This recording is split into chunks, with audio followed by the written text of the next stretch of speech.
The Commission's current deliberation on the integration of the staff mitigating strategies work, and it's a deliberation that's still ongoing.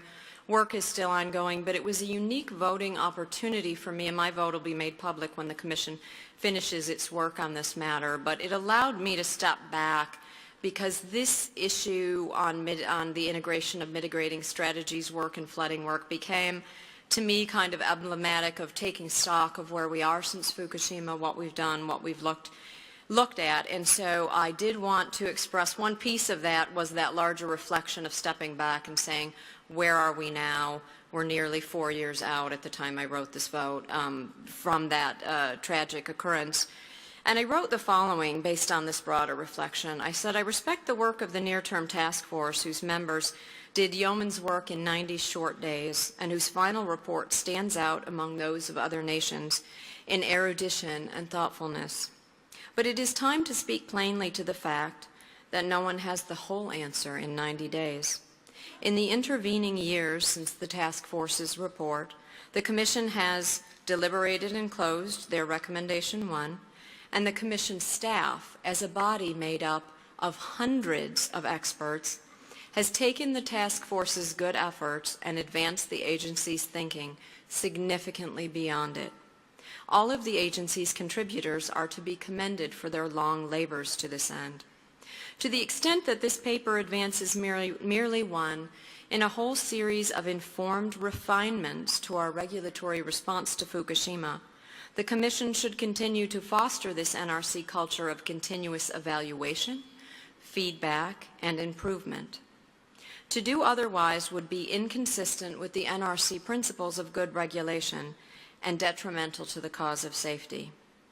My vote continues and concludes by saying, U.S. nuclear power plants are operating safely.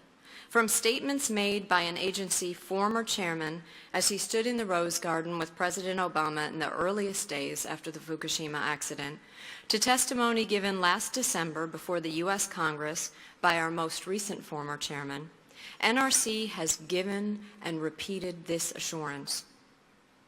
In responding to the Fukushima event, therefore, the NRC's obligation to the American people is fulfilled not through an elusive search for a state of perfect knowledge of risk, the adding of decimal places to analyses of high consequence events of small probability.